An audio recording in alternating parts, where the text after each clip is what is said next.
Sikap gereja terhadap demokrasi dan HAM. Materi kelas 12 KD 3.1 4.1. Shalom. Berjumpa kembali dengan Ibu Nungki. Sebelum belajar, kita berdoa dan merenungkan satu ayat Alkitab yang terambil dalam Yakobus 1 ayat 5a. Demikian bunyi ayat firman Tuhan. Tetapi apabila di antara kamu ada yang kekurangan hikmat, hendaklah ia memintanya kepada Allah. Nah, anak-anak, kita bersyukur karena kita mempunyai Allah yang pemurah. Dengan segala keterbatasan yang kita miliki, marilah kita meminta hikmat kepada Allah untuk dimampukan memahami setiap materi yang akan kita pelajari hari ini. Mari kita berdoa. Ya Tuhan, kami bersyukur untuk hari ini. Kami mau belajar, mampukan kami untuk memahami setiap materi yang akan kami pelajari hari ini. Berilah kami hikmat-Mu ya Tuhan. Dalam nama Tuhan Yesus, kami sudah berdoa dan mengucap syukur. Amin. Anak-anak, hari ini Ibu akan membimbing kalian mempelajari sikap gereja terhadap demokrasi dan HAM. Adapun tujuan materi ini adalah agar kalian memiliki kesadaran penuh bahwa tiap orang Kristen terpanggil untuk secara proaktif mewujudkan demokrasi dan HAM dalam kehidupan. Sebelum itu, simak baik-baik dialog kesadaran HAM sebagai wujud kasih terhadap sesama berikut ini. Hai Clevi, aku baru saja dari kantor DPRD loh. Oh ya? Ada apa? Wah, kamu nggak tahu ya?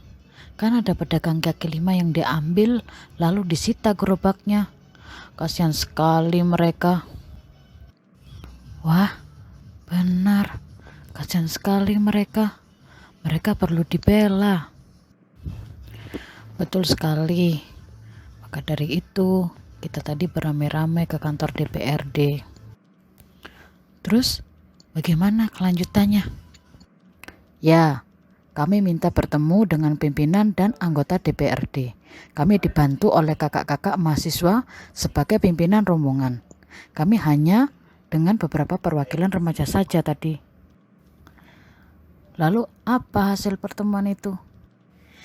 Ya, para anggota dewan akan menindaklanjuti laporan kami, kemudian akan mengadakan pertemuan dengan pemerintah kota dan akan segera membagikan hasil pertemuan mereka dengan kami.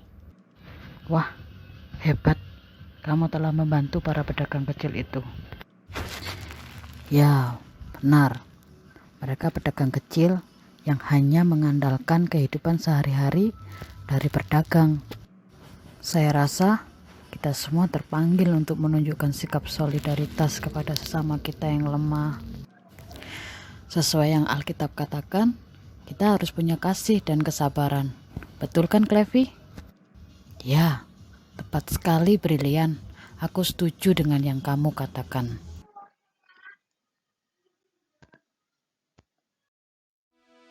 Nah, kalian sudah simak video tersebut. Video tersebut berhubungan dengan materi yang akan kita bahas selanjutnya. Terlebih dahulu, kita akan belajar tentang hak asasi dilihat dari sudut pandang Alkitab. Dalam Injil Matius 22 ayat 37 sampai 40 menulis mengenai kasih, di mana hukum ini merupakan hukum yang terpenting bagi orang Kristen. Hubungan manusia dengan Allah tidak terlepas dari hubungan manusia dengan sesama. Demikian pula sebaliknya, hubungan manusia dengan manusia tidak terlepas dari hubungannya dengan Allah. Dalam kaitannya dengan kasih, manusia tidak dapat mengasihi Allah jika tidak mengasihi sesamanya. Begitu juga sebaliknya, jika manusia tidak mengasihi sesama, ia juga tidak dapat mengasihi Allah.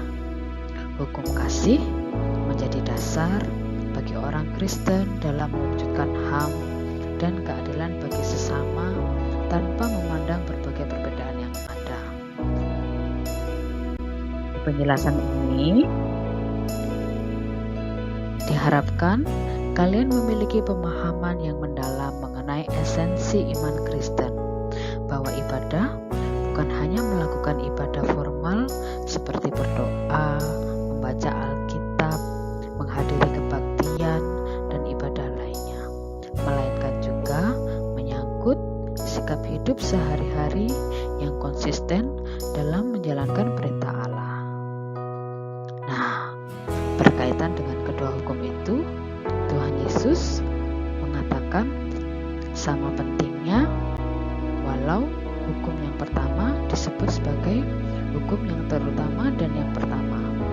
Artinya, tidak mungkin orang hanya mengasihi Allah tetapi tidak mengasihi sesamanya sendiri. Hubungan yang baik dengan Allah harus terwujud dengan hubungan yang baik dengan sesama.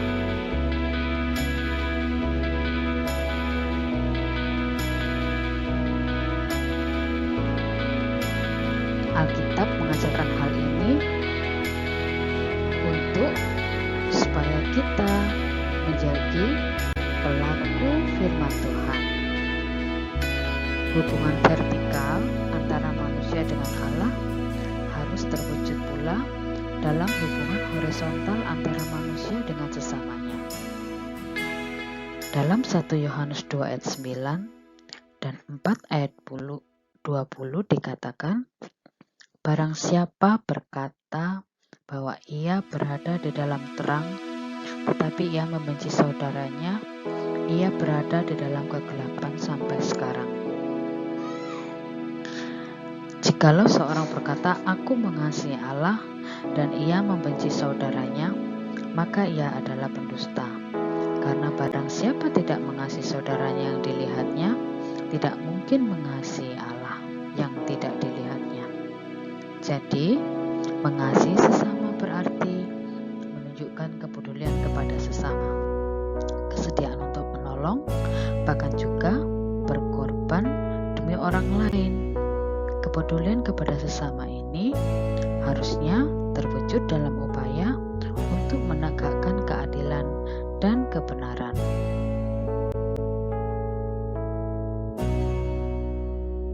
Nah, anak-anak, Tuhan Yesus juga peduli dengan politik dan kekuasaan loh. Meskipun Tuhan Yesus tidak berbicara secara khusus mengenai politik dan kekuasaan, namun sikapnya terhadap politik dan kekuasaan nyata melalui praktik kehidupan.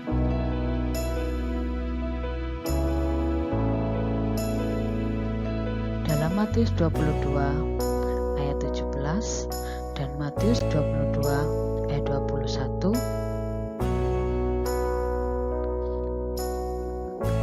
ketika kepadanya diajukan pertanyaan ini oleh orang-orang Farisi, katakanlah kepada kami pendapatmu, apakah diperbolehkan membayar pajak kepada Kaisar atau tidak?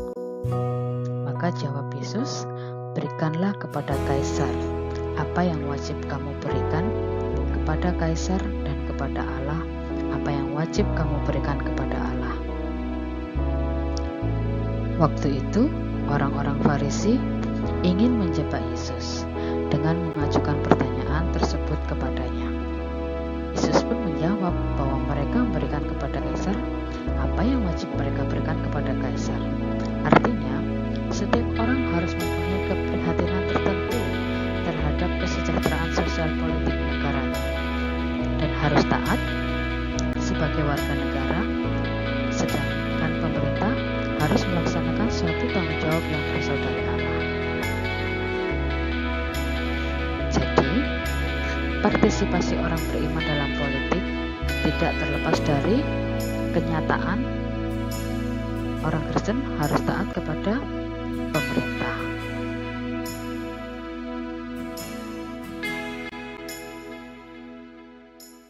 Nah, sampai di sini kita bisa menilai bahwa hak asasi manusia merupakan tanggung jawab bersama.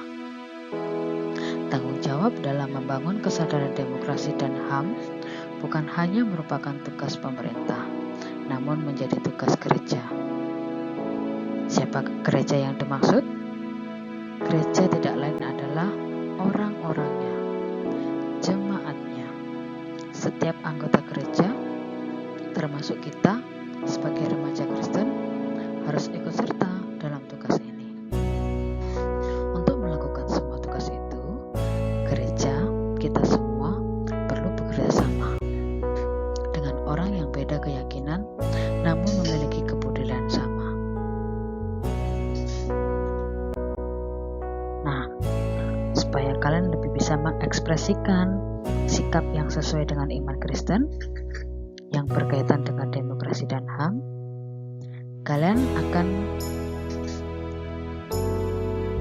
membaca dokumen surat gembala PGI yang ditujukan kepada jemaat berkaitan dengan pemilihan umum tahun 2014. Kemudian, kalian akan mendiskusikan dan menjawab pertanyaan-pertanyaan yang ada. Pertanyaan pertama adalah, apakah manfaat dokumen yang diberikan kepada jemaat tersebut? Yang kedua, coba jelaskan secara garis besar isi dari dokumen tersebut. Yang ketiga, tulislah kesimpulan kamu menyangkut isi dokumen dalam kaitannya dengan sikap gereja. Nah, hasil diskusi bisa kalian tulis.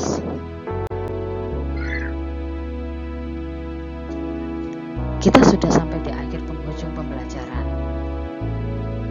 Kita berdoa menutup pembelajaran kita.